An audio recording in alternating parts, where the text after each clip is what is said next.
그런데 제가 이제 부목사님 같은 경우에 PPT로 자료 만들어서 또 보고해야 되고 또 뭘 알려줘야 되고 할 때 어떤 그림을 가져와야 돼? 이 그림을 저작권법에 걸리지 않고만 어떻게 해야 돼? 그런데 얘는 생성형 AI를 통해서 자꾸 만들어냅니다.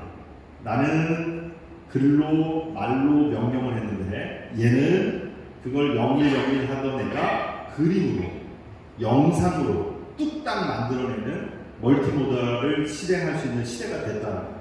그러니까 나는 저거 못하는데 웹 디자인을 못하는데 현수막도 우리가 현수막 사업하는 분한테 이렇게 보내서 이렇게 해주세요 하지만은 우리가 명령을 내리면요 그림 그리는 그 AI한테는 배너 현수막 긴 가로형 현수막 네가 해놔 아주 그냥 럭셔리하게 멋있게 멋지게 그거를 말로 시킬 수 있다는 거예요. 근데 사람인 디자이너한테 하면요 한 번, 두 번은 수정하고 시안 바꾸면 괜찮아요. 그 목사님 이제 5번째는 더 추가료 10,000원씩 붙습니다. 그러면은 살짝 아깝고. 그런데 그거를 얘한테 시킬 수 있다는 거예요. 지금은 AI 대전환. 작년까지만 해서도요, DX라고 했습니다. 디지털 트랜스포메이션. 지금은 AX, 아티피셜, 인공지능의 변환의 시대입니다. 근데 연말에 가서는 정말, 에이전트 전쟁의 시대인데, 지금은 인공지능이잖아요. 이렇게 인터넷으로 돌고 노트북 안에서만 되지만 지금은 어떤 현상이 일어나고 보면 피지컬 AI라고 합니다. 피지컬 AI는 이렇게 지금은 스킬, 셋더미가 이렇게 다니면서 막 춤도 추고 하잖아요.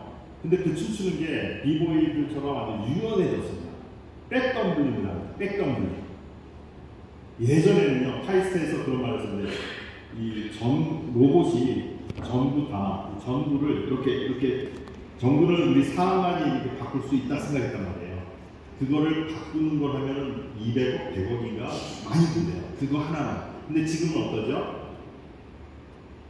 휴머노이드 로봇들이요.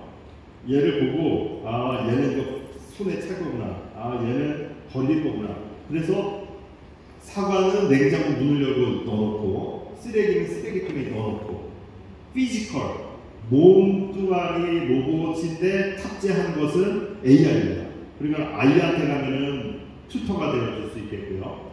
그리고 집안일 하는 로봇, 집안일 하는 거, 그 다음에 냉장고를 열었는데 물건들이 별 내용물이 없어요. 그러면 우유도 시켜야 되고 계란도 한 판 시켜야 되고 그걸 어떻게 합니까? 바로 전송하고 결제 시스템이 되고 또 집 앞까지 AI가 이제 또 드론이 배달한다라는 걸 생각을 못했다는 거죠.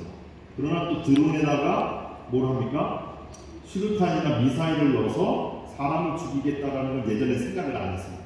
그러나 이 도구를 어떻게 사용하냐에 대해서 인간에게 유익하고 풍성함을 주고해도 되지만 이 나쁜 사람들은 항상 있잖아요. 타락한 존재들이기 때문에. 근데 그 사람들은 어떻게 해서든지 사단처럼 죽이고 빼앗고 멸망시키고자 하는 그런 행동들을 하기 때문에 AI의 그 탑재된 드론은요, 또 중국의 이 청년이 만들었는데 아주 빛의 속도로 날아갑니다. 막 300km로 날아가는 드론이 생긴 거예요. 그리고 이건 뭐죠? 공격용 미기가 돼요. 그러니까 중국은 어마어마한 이 전투용 로봇들도 굉장히 많이 만들어내고 있습니다. 여러분, 그러니까 시대가 굉장히 다양하게 빠른 속도로 변하고 있을 때 우리 이제 목회자들은 어떤 방향으로 이끌어가야 될까? 문명사적 재편에 놓여 있다는 거예요. 이때 교회의 역할. 여러분, 우리가 크게 이 그림도 제가 그린 게 아닙니다. 사진 찾아오고 또 그 위에다 PPT에다가 넣어가지고 기차를 막을 수 없습니다. 이건 아니고 제가 원고를 넣어서 PPT 자료를 가져와 이미지를 만들어. 그럼 얘가 뚝딱 만들어요. 근데 여기서 미적인 감각이 있는 목사님은 이거 하나 만들 때 글씨 폰트는 뭘로 해야 돼? 시간이 어마어마하게 소비가 됩니다. 그러니까 부목사님들이 뭘 자료 만드는데 이렇게 안 예뻐? 뭐 이러지 마시고 굉장히 힘들게 만드신데 근데 그런 정신적 에너지 쏟아야 될 거를 AI를 통해 가지고요. 얘는 이제 제가 이걸 너무 예쁘게 만들 필요가 없기 때문에 한 번에 나온 거를 채택을 했습니다. 근데 이거를 조금 달리 명령어를 주면은요. 명령을 주면 그거에 따라서 글씨하고 이 기차 말고 다른 기차, 옛날 고전 기차를 그려줘. 가지고 와. 사진을 찾아와. 네가 만들어줘. 하면은요, 내가 그걸 넣어줘요. 그런데 지금은 한글까지도 한글이 깨지지 않고도 이렇게 만들어졌다. 몇 개월 전만에는 저희가 폰트를 다 올려서 학습을 시켰습니다. 그 글씨 맞춤법 틀리지 말고 잘해. 그리고 너무 안 나오니까 그림만 가지고 PPT에서 이제 올렸었는데 지금 이렇게 뚝딱 이렇게 만들어줍니다. 그러면 기차는 막을 수 없지만 우리가 뭘 해요? 철로의 방향을 바꾸면 된다. 공격용 드론으로 사용할 거냐? 멋진 풍경을 찍고 이 세희망 교회 높이 하늘에서 이렇게 조망할 수 있는 그런 드론으로 하면은 좋은 영상물이 나오잖아요. 그런 것처럼 방향을 제시할 수 있는 거는 훌륭 원장님 말씀하신 것처럼 길과 진리와 생명이신 예수님을 예전이나 지금이나 더 발전 속도가 빠른 미래 시대에도 예수님을 전하는 그 역할은 교회밖에 없다는 거죠. 아멘. 그러니 생명이신 진리이신 길이신 이 부분에 대해서 교회가 시대의 도구를 사용하는 거예요. 여러분 대웅전 이게 법당 가보셨습니까? 대웅전 절 가보셨어요? 절? 네. 성당 가보셨어요? 진화 가보셨어요? 뭐가 없어요? 대형 모니터가 없습니다. 대형 모니터만 있는 데가 어딘지 아세요? 교회. 개신교밖에 없습니다. 모스크 가보셨어요? 네, 모스크 신발 벗고 들어갑니다. 우리는요? 신고 들어오죠? 네. 네. 그러니까 뭐 이제 여러 가지 변화가 있습니다. 근데 개신교만큼은 뭘 사용하고 있더라? 미디어를 사용하고 있더라. 미디어를. 그러니까 영성이라는 부분이 어떤 곳에 가면 근데 우리는 그냥 대형 모니터, 대형 인치 큰 거를 양쪽에다 이렇게 걸어놓는단 말이에요.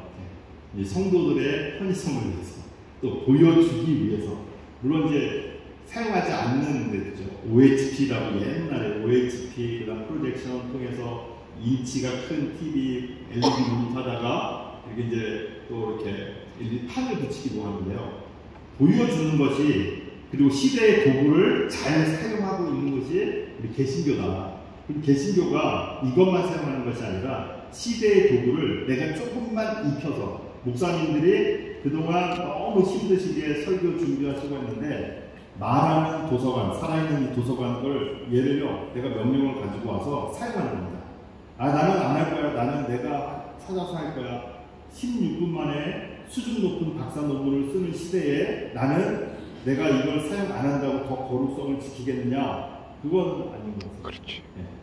오히려 잘 준비하고 이 성도님은 MBTI로 무슨 16가지 유형 중에 한 유형이에요. 애니어그램 9가지 유형 중에서 한 유형이에요. 그런데 이 성도님에 대한 데이터가 없이 뭔 대화를 했는데 무조건 말씀과 기도입니다. 이러면 어떻게 되죠? 소통할 때, 상담할 때 뭐가 생겨요? 불통이 생깁니다. 이거 목사님은 뭐다 맨날 똑같은 소리 이렇게 돼요.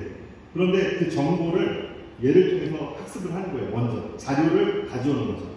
우리 성도가 50대 여성인데 우울증이 있고 사업이 지금 심하게 어렵고 자녀들이 말을 안 듣고 있는 상황인데 물론 기도하면서 하나님 이 성도에게 맞는 하나님의 말씀을 찾게 하옵소서 또 감동을 주시면 이분에게 그 말씀을 찾아서 집사님 힘내세요 하고 말씀 구절로 위로하시잖아요. 그런데 이 부분을 살아있는 말하는 도서관한테 불러오는 거예요. 이 성도가 지금 성경 1189장에서 꼭 필요한 구약의 말씀, 그것도 잠언에서 찾아와, 그리고 요한복음에서 하신 예수님의 말씀 중에서 찾아와. 그래서 내가 뭐 할 수 있죠? 얘한테 명령을 지시를 할 수 있습니다. 그러면 맞춤형으로 그 성도에게 맞춤형으로 목회 글을 아니면은 작은 그 메시지를 전할 수 있습니다. 여러분 우리가 기도문을 배우면요 칼빈의 그 기도문 책이 있고 스펄전의 또 이엔 바운즈의 기도 전집이 있습니다. 그러면 좋은 기도 표현은 우리가 어떻게 하죠?